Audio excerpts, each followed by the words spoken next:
Buenas tardes, buenas noches para todos nuestros queridos oyentes. Nos encontramos aquí en contexto de Cambalache Internacional, el programa de Marcos Jacobelli desde México, pero nosotros desde la Argentina, como acaba de decir Marcos, para hacer nuestro pequeño aporte desde la producción radial Consciente Colectivo de parte de la ONG Conciencia Solidaria desde la Argentina.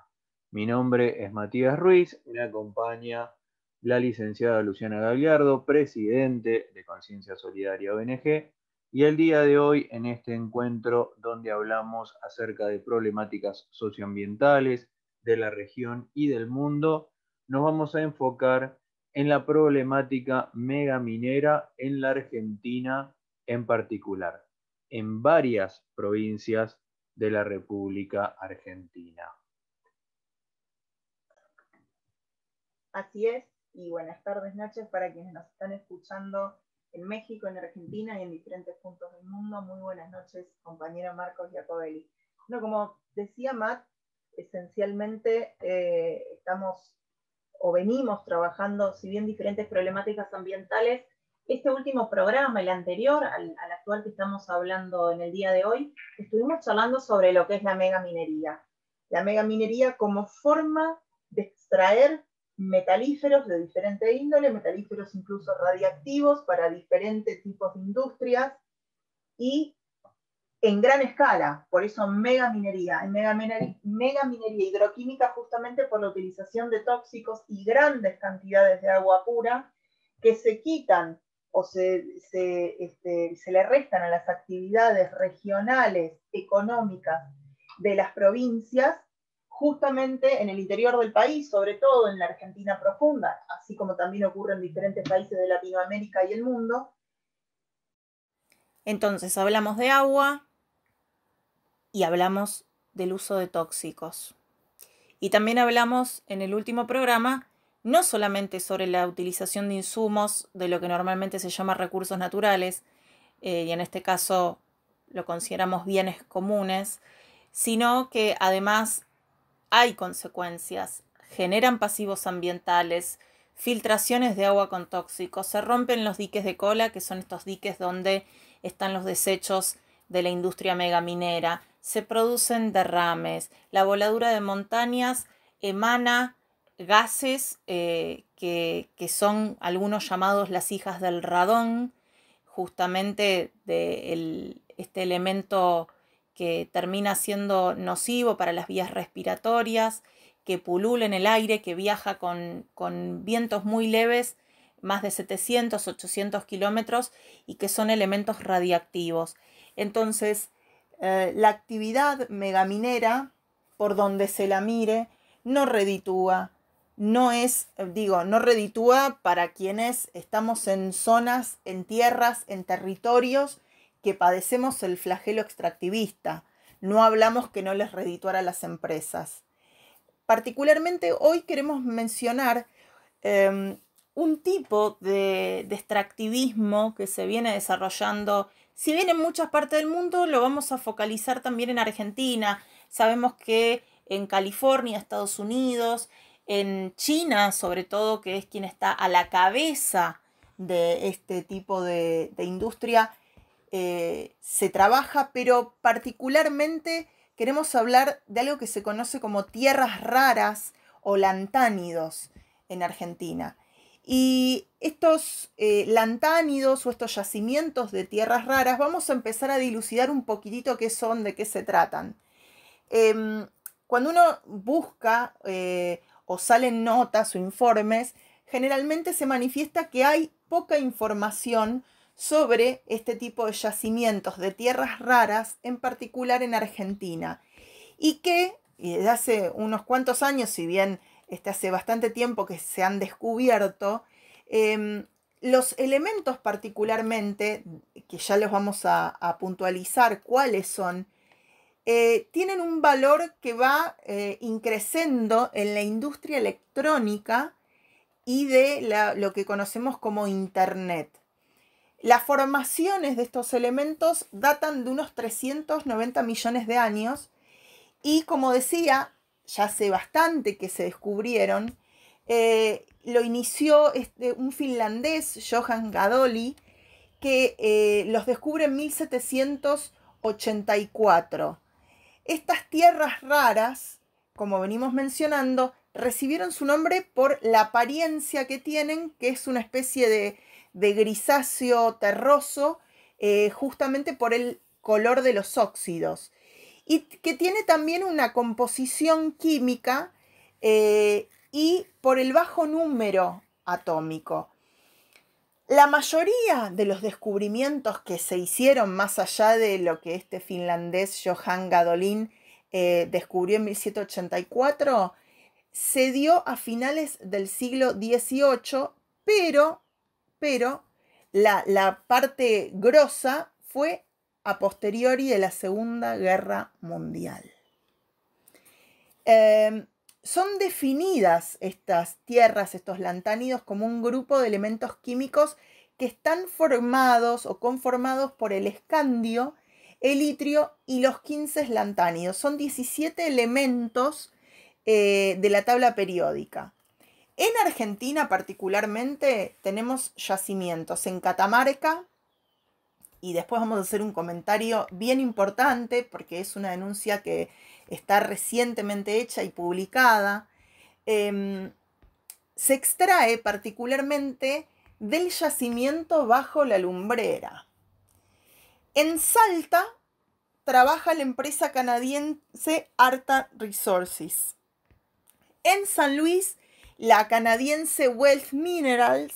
Y en Santiago del Estero, en el año 2005, los geólogos del CONICET descubrieron en Jacimampa, en la sierra de Sumampa, lo que se podría confirmar como un yacimiento, posiblemente el más importante que tengamos en el país, en Argentina, pero de tierras raras livianas. Es decir, hay una diferencia entre las tierras raras pesadas y las livianas. Las livianas están compuestas, y en particular en este yacimiento, por el lantano, el cerio, el escandio, el itrio, que ya lo habíamos nombrado, el neodimio y el prometio. Tienen unos nombres, así como decimos tierras raras, tienen unos nombres bastante poco cotidianos o comunes. Estas tierras se encuentran dispersas sobre la corteza terrestre en cantidades insignificantes, por eso también un poco el nombre. Y son dos los minerales que contienen en una mayor concentración, la monazita y la batsnasita. Las propiedades distintivas que tienen estas tierras raras, como decíamos hace un rato, se deben a su estructura atómica. Y no es desconocido, hablamos recién de la Segunda Guerra Mundial, pero que las principales potencias mundiales consideran que algunos de estos elementos son estratégicos. No hablamos solamente por el Internet o ciertas aplicaciones tecnológicas, sino más bien de tecnologías modernas. Estamos hablando sobre la óptica, las pantallas LED, la iluminación, los imanes y también las baterías portátiles. Se utilizan también como catalizadores en los procesos de refinamientos del petróleo. Atención acá, porque acá ya empezamos a percibir los usos interconectados con diferentes industrias. Si bien en general es la industria extractivista, pero sí en específico con otras que van tomando su característica propia. También se aplican en la tecnología en relación a la fabricación de cerámicas y atención aquí en la industria militar. De los óxidos de las tierras raras, de los que se llaman ríos, los más demandados son el neodimio, el praseodominio y el disprosio, para la confección, que son, como decíamos hace un rato, de imanes permanentes que son usados en los generadores de turbinas eólicas. Por eso vale aclarar siempre que hay una proporción o una parte de quienes estudian la cuestión de las energías alternativas que mencionan que tampoco las energías alternativas renovables, en tanto todo el circuito proceso de conformación de los dispositivos justamente para generar esta energía, son 100% limpios y que también provienen de industrias, como lo mencionan acá en este caso, los generadores de las turbinas eólicas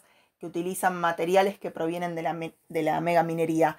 Pero de todas maneras, cabe destacar que cualquier acción antrópica, es decir, cualquier emprendimiento humano genera impacto o daño sobre el ambiente. Entonces, siendo que la humanidad tiene esta tendencia permanente a generar impacto y generar daño, yo creo que tenemos que ir despejando este tipo de cuestiones y decir, bueno, del daño, ¿cuál es el menor?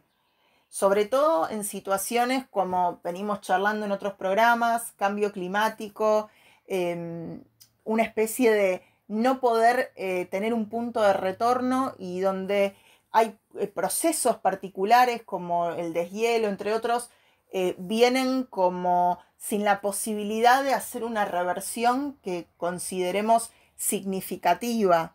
Entonces, si bien sabemos que todo genera impacto, bueno, vamos a ir por lo que genera menor impacto y sería lo conveniente. Entonces, volvemos un poco a la definición.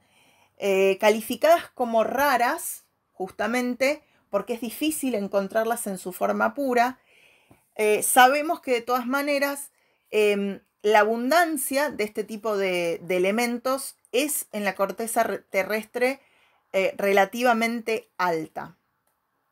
Decíamos que se agrupan estas tierras raras en ligeras y en pesadas. En el caso de los lantánidos, que se suelen clasificar, que era sobre las que veníamos hablando en primera instancia, en tierras raras ligeras, tenemos el lantano, el cerio, el praseodimio, el neodimio, promesio y samario.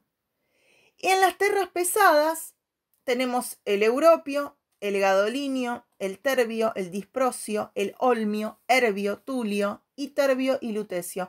Son 17 elementos que se consideran tierras raras. 15 elementos en la serie de lantánidos y 2 elementos adicionales que comparten propiedades químicas que son similares. Nosotros mencionamos a China hace un rato y sabemos que a partir del año 2000 este país, el gran país asiático, produce más del 90% de la demanda mundial de tierras raras y que esto le llevó a mantener conflictos con Estados Unidos. Porque, por supuesto, en el caso de la tecnología, incluyendo lo que es tecnología de aviación de guerra, en Estados Unidos necesitan de estas tierras para generar los materiales. Y esta disputa que se generó entre estos dos gigantes, Estados Unidos-China, a través de o por medio de la cual Barack Obama salió a hacer declaraciones muy fuertes y a denunciar que China, en definitiva, estaba jugando con los precios de los lantánidos por ser prácticamente el monopolista en el manejo de este tipo de elementos o de este tipo de minerales, de este tipo de recursos.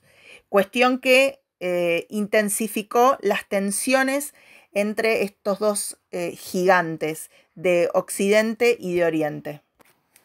Vale destacar que estas complicaciones, tal vez políticas, económicas que generan las tierras raras, quienes saben del tema y quienes nos dedicamos a observar la realidad desde lo socioambiental, por decirlo de alguna manera, sabemos que tanto los lantánidos o las tierras raras en general, conjuntamente con el agua, son el eje de las principales disputas internacionales de hace un tiempo a la fecha. Ya con el agua lo hemos charlado en diferentes programas, sabemos, sobre todo ahora que está cotizando o comenzó la cotización en bolsa de este bien común, hay cuestiones que se van a recrudecer, pero tanto el agua como las tecnologías que dependen de este tipo de elementos minerales, sabemos que van a traer conflictos cada vez más contundentes.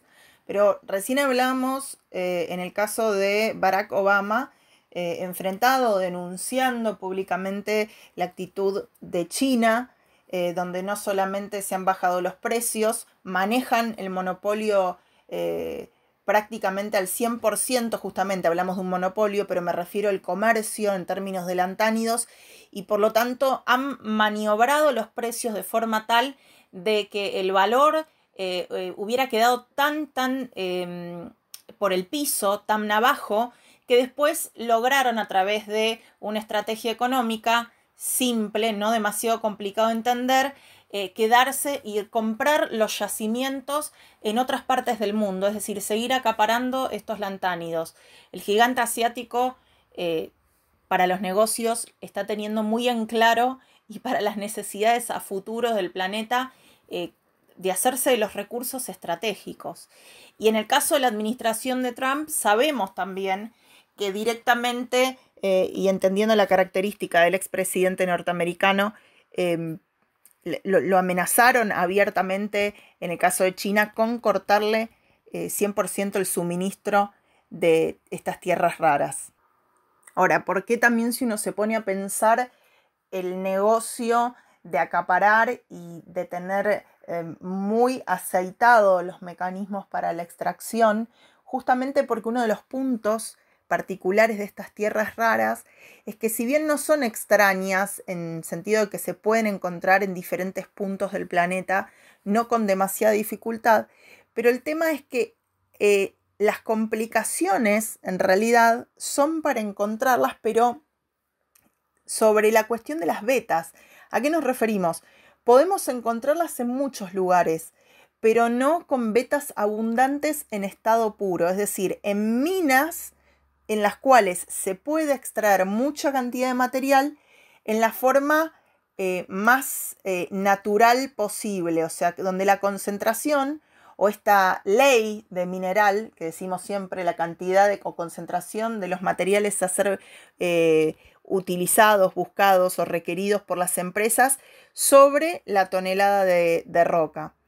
Y además, el otro tema radica en lo económico, y en relación a esto, ¿no? Encuentro del rinde, porque el principal problema de estas empresas, de las que se encargan de procesar los minerales, también tiene que ver muchas veces con que no merece llevar a cabo una prospección, porque tienen un costo altísimo en relación a la cantidad de producto obtenido. Y a eso le sumamos, por supuesto, que es lo que decimos siempre, muchas veces, y ya lo vamos a mencionar a la brevedad, comentándoles un poco sobre esta denuncia que hace una política argentina, los materiales suelen venir mezclados, y entre ellas, en estos casos, hay material radiactivo como el uranio o el torio. Entonces, cuando están en esa mezcla, en el caso de los lantánidos, aparentemente lo vuelve como inservible. Por eso hacen este gran esfuerzo por encontrar vetas puras, básicamente.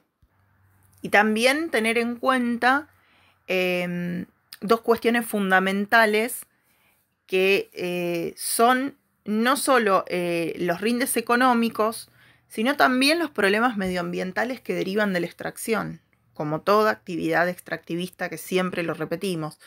Recordemos que Estados Unidos en su momento llegó a acumular el 60% de la producción mundial por las minas que tenían en California, en el desierto de Mojave, y en tanto debieron cerrar yacimientos en el año 2002 y recién ahora están retomando la producción, si bien levantaron un poquito cabeza, pero tiene que ver la mayor problemática con las cuestiones de contaminación y de pasivos ambientales. Y por supuesto que interín el desarrollo o el progreso que realizó China como emergente competitivo, y que bueno, hoy por hoy sabemos que va a la cabeza. Y tiene que ver, sabemos, justamente porque Se habla de Groenlandia como el nuevo dorado de los metales raros. Corea del Norte, donde también hay evidencias de un yacimiento relevante de lantánidos, de tierras raras, pero la particularidad del gigante asiático tiene que ver con la pureza de los yacimientos, que es sumamente alta. Entonces, la consecuencia lógica es una extracción más barata y la industria no está para perder. Y a eso le sumamos un elemento más en el caso de China, que es la laxitud de las leyes ambientales y laborales. Y contra eso no hay nada que hacer para quienes solamente ven en el capital, en el dinero, su Dios. Pensemos lo siguiente, digo, desde el análisis y desde el sentido común. La empresa Apple, que construye los iPhones y los iPads en China, también lo realizan allá particularmente por el tema de los costos. Se reduce muchísimo por aquellos lugares en base a justamente todas estas condiciones, características y cuestiones puntuales que acontecen en China.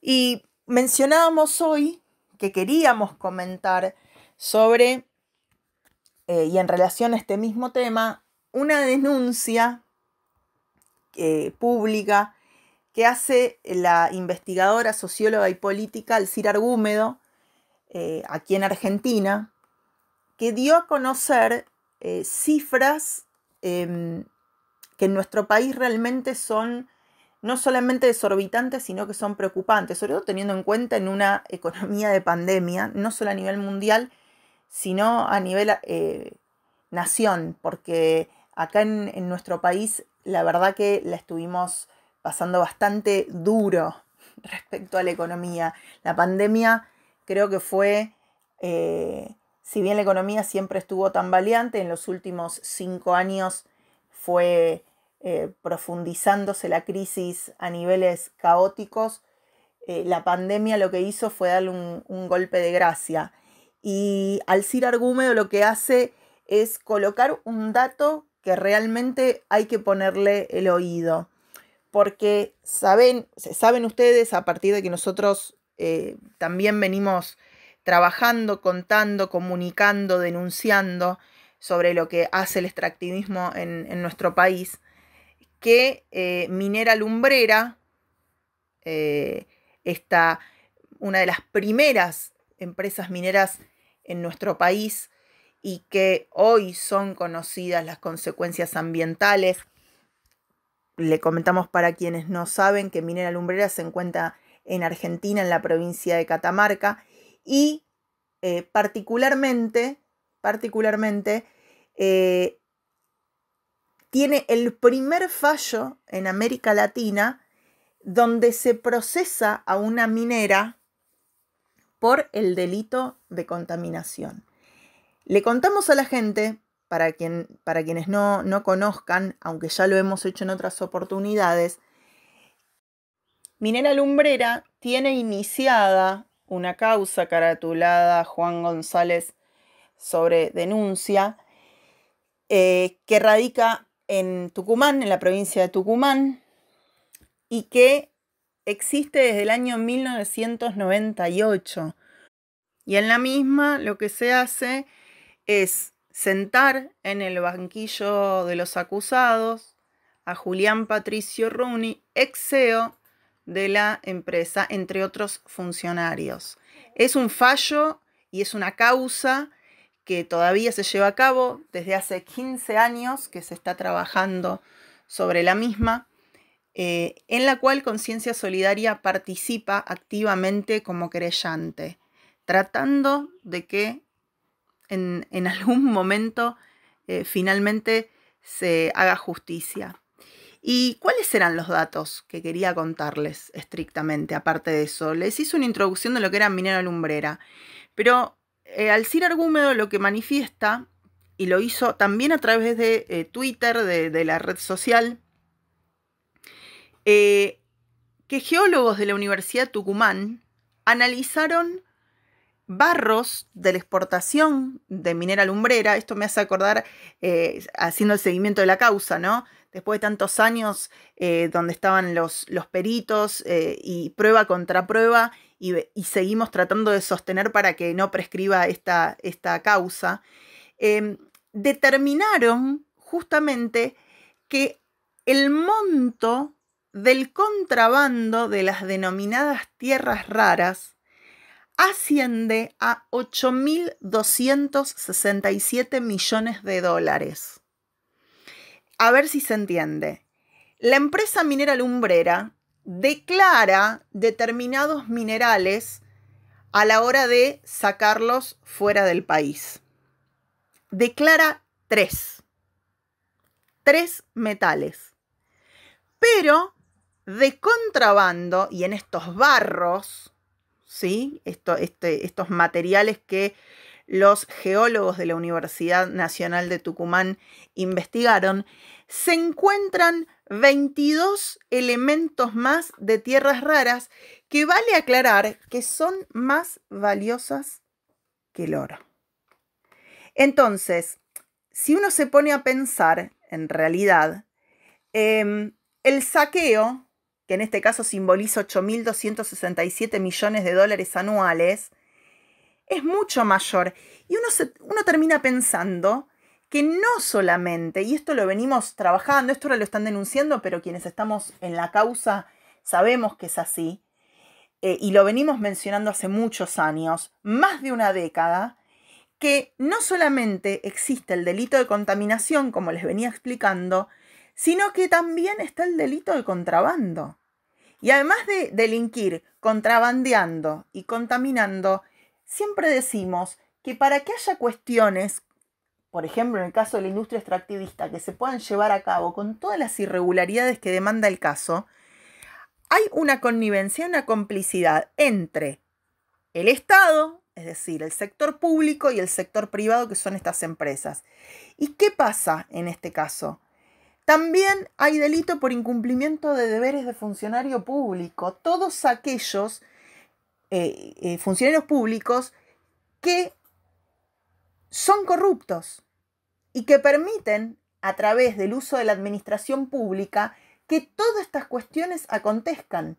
Si las leyes se cumplieran y la administración pública funcionara como corresponde y no obrara como un medio o una herramienta más de las corporaciones, la contaminación, los pasivos ambientales, la crisis económica en los países del tercer mundo, como lo es la Argentina, no acontecerían.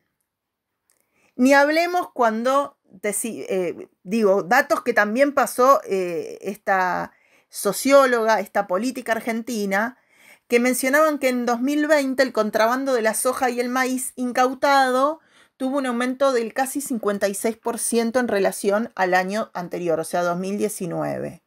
En valores monetarios se incrementó en 938%, y las principales vías, o sea, el contrabando de granos por tierra, son Salta, Corrientes, Misiones, Córdoba y Jujuy.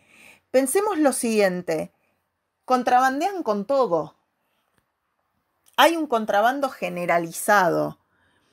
Y son recursos, bienes comunes. Esto me hace acordar cuando una de las empresas, la Pfizer, de las vacunas, a través de una investigación que sacó un medio peruano, y también salió poco, pero salió en Argentina, en nuestro país, en otros medios, que mencionaban sobre el respaldo o las garantías económicas que pedía la empresa para negociar las vacunas, de forma bastante contundente, salvaje, tal vez cuasi violenta en sus formas, poniendo los bienes comunes y los recursos a disposición de la farmacéutica. Entonces, el nivel de corrupción al cual nos estamos enfrentando demuestra que para un caso o para otro, objetivamente, vienen por los bienes comunes, vienen por el agua, vienen por todo. Y bueno, queremos pasarle a Matt, porque yo mencioné lo de las tierras raras, mencioné lo de la socióloga, hice un poco de introducción al tema sobre lo que estamos transitando con los lantánidos, pero no es la única, el único formato de la industria extractivista en el país. Ahora Matt va a comentar justamente sobre otros casos que tenemos, porque no hablemos de Santiago del Estero, no hablemos de Catamarca, no hablemos de Salta, de Jujuy, de Tucumán. No es solo en la zona norte de la Argentina, apuntando a nuestro país, que está aconteciendo la problemática de la megaminería. Le vamos a pasar a Matt porque tiene datos fuertes. Matt. Muchas gracias. Bueno, vamos directamente entonces a la información. A mí me toca hablar específicamente de la megaminería en territorio cordillerano, ¿no? En los altos picos de los Andes del sur y por lo tanto en provincias como por ejemplo San Juan, Mendoza o Chubut. ¿Y qué es lo que está pasando allá? Específicamente en Mendoza y en Chubut la megaminería está prohibida por ley, o sea, no podría ejecutarse. Por eso la lucha en esas provincias tiene que ver con que esta prohibición continúe. Por otro lado, en San Juan el panorama es totalmente distinto, donde el río San Juan nutre al valle de Tulum, Uyum y Sonda, y está trayendo mucha menos agua de lo que se había previsto, ¿no? El problema del agua, una vez más. El río San Juan debería estar trayendo 30 metros cúbicos por segundo y en los meses de enero y febrero está llevando en su cauce 19 metros cúbicos por segundo, agudizando el estado de sequía en que la provincia se encuentra. Hacen falta 38 a 40 metros cúbicos por segundo para atender la demanda poblacional, ¿sí? 38 a 40. Se esperaban 30, están llegando 19 metros cúbicos de agua. Esto representa un déficit en el orden del 50% promedio. No alcanza para atender la demanda de la población, de la necesidad de este recurso, iba a decir, de este bien común vital e imprescindible para la vida misma. Se vienen tiempos difíciles para los sanjuaninos, pero no para las mineras y tampoco para los políticos corruptos y obsecuentes que ya decidieron sacrificar a miles de personas por su ambición. Y para entender esto en mayor profundidad compartimos lo publicado en redes sociales desde los muy queridos amigos luchadores de la asamblea Hachal No Se Toca. Cito: mientras se aumenta de manera estrepitosa la sequía en San Juan, Sergio Unac, gobernador de San Juan, tiene planeado para mañana celebrar con bombos y platillos la presentación del informe de impacto ambiental de la mega minera golpista Lundin Gold y su proyecto José María. Este proyecto, que va a utilizar 350 litros de agua subterránea pura por segundo. 350 litros de agua subterránea pura por segundo. Subrayo este dato que nos está dando la asamblea de Hachal. Y sigue. Fíjate una cuestión. Sí. Vos decís 350 litros de agua por segundo. Imagínate que estamos hablando y cuántos segundos pasaron ya y cuántos litros, a cuántos litros equivale. Y tener en cuenta que las empresas megamineras trabajan 24/7 los 365 días del año, sin tener la posibilidad de carecer, en este caso, del agua bajo ningún parámetro en ningún momento. Entonces, 350 litros de agua pura por segundo. ¿Cuántos litros llevamos ya en lo conversado?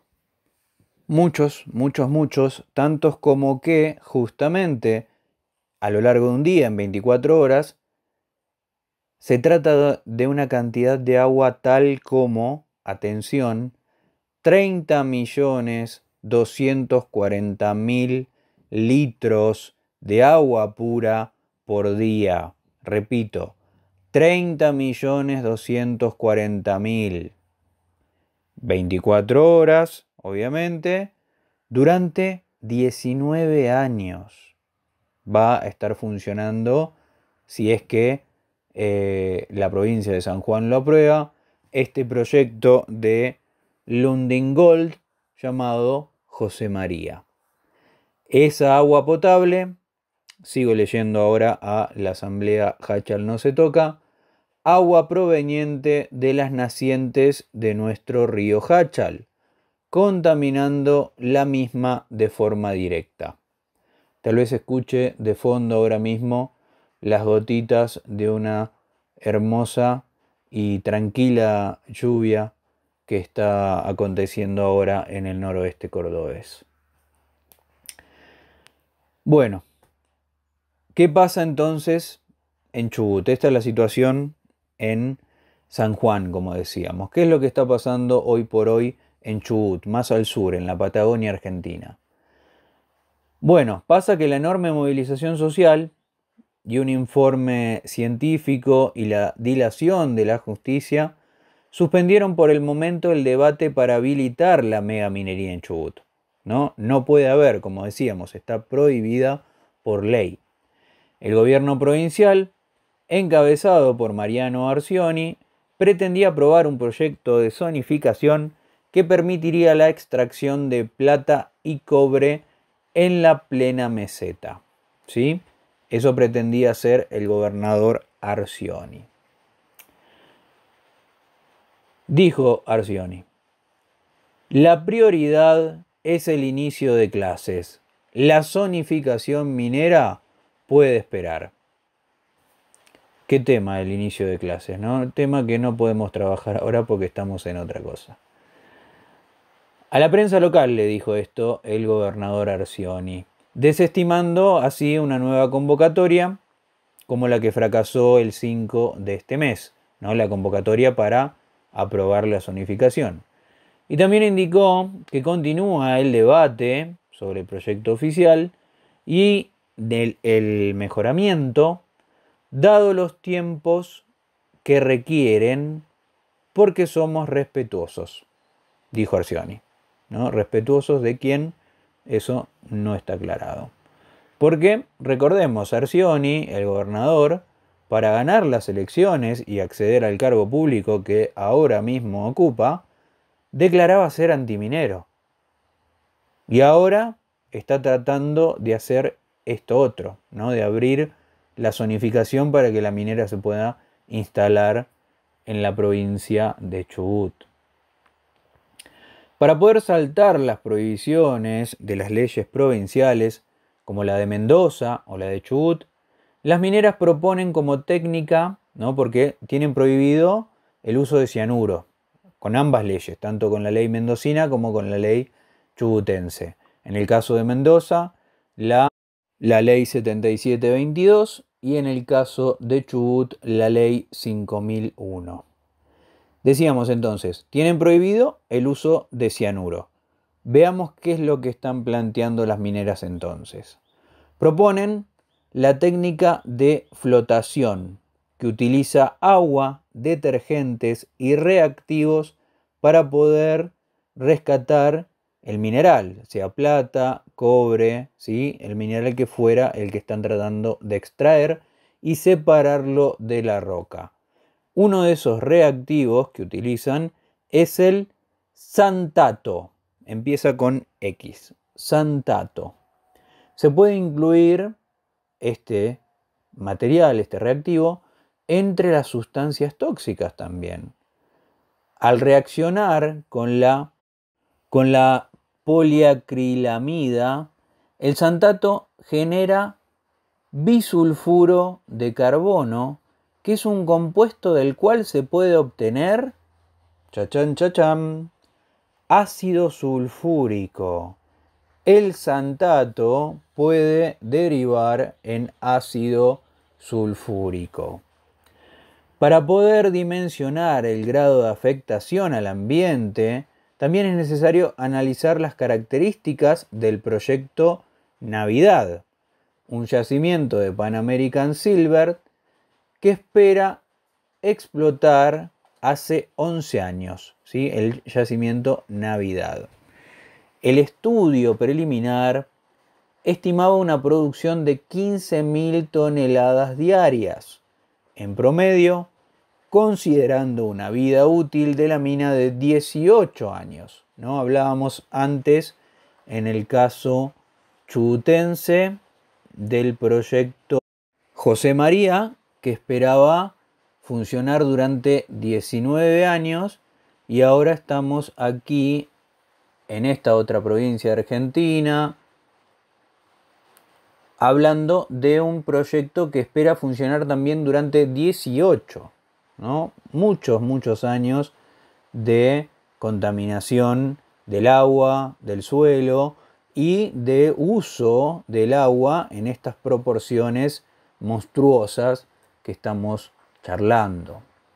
Según el mismo análisis publicado en la página web de la compañía, la producción de la planta de procesamiento iba a ser de 20 millones de onzas anuales durante los primeros 5 años y luego un promedio de 16,5 millones de onzas de concentrados de plata, cobre y plata plomo, que serían exportados para su refinación.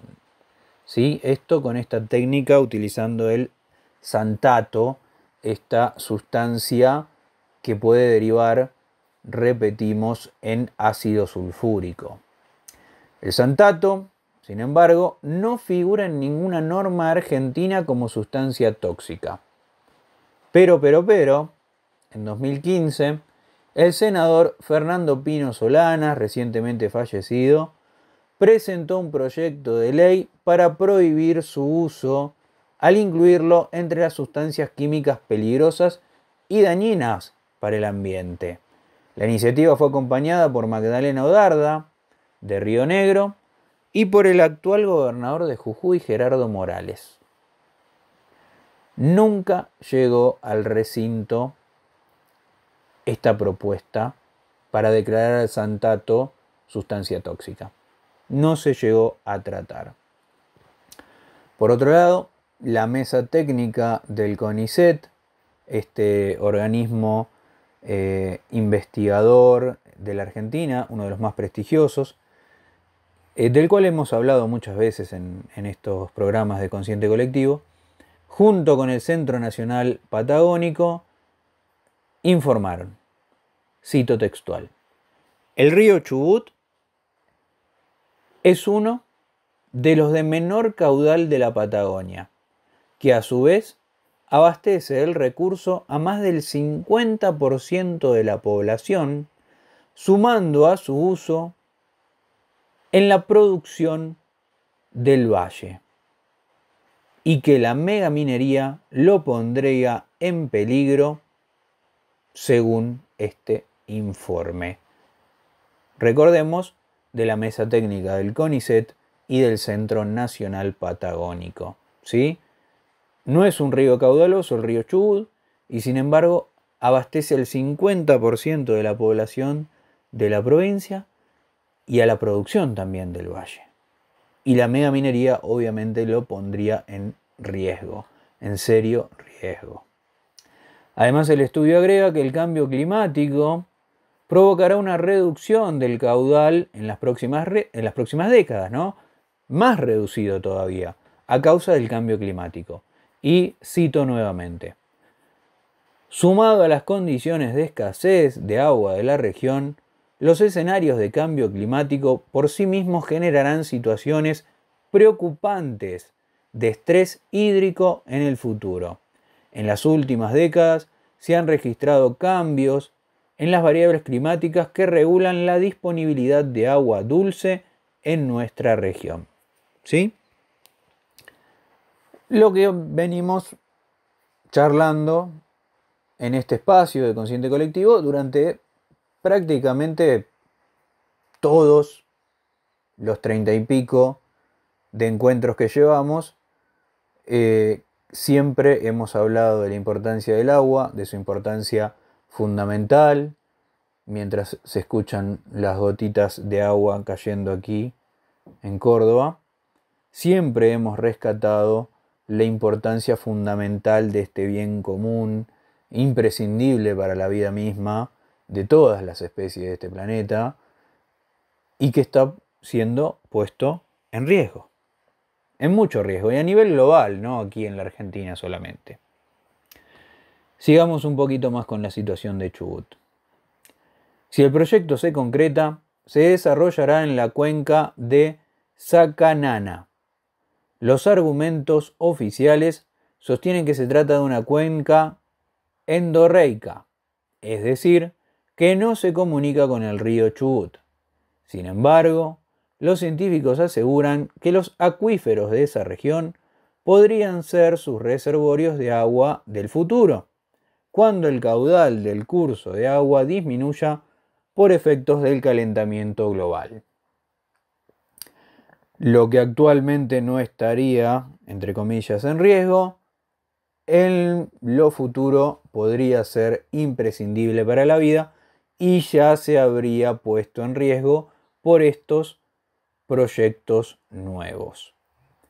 El debate político respecto de todas estas cosas, después de todas estas problemáticas, está suspendido actualmente, queda en suspenso.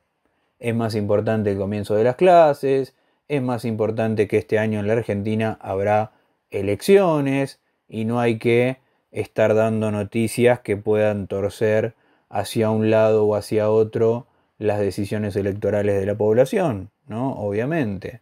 Entonces, el debate está suspendido por ahora, queda ahí latente. Pero la movilización popular está más activa que nunca ante el temor de que, nuevamente, como ha sucedido en tantas ocasiones, se legisle a espaldas del pueblo. Y así, con estos aportes, este intercambio, esta construcción conjunta con quienes están de ese lado escuchando, con Marcos y con nosotros dos, quien les habla, Luciana Gagliardo y Matt Ruiz, desde Conciencia Solidaria, damos por cerrado este espacio de hoy y nos reencontramos, Dios mediante, la semana que viene en otra emisión de este espacio que titulamos Consciente Colectivo. Muchas gracias. Un abrazo para todos. Muchas gracias.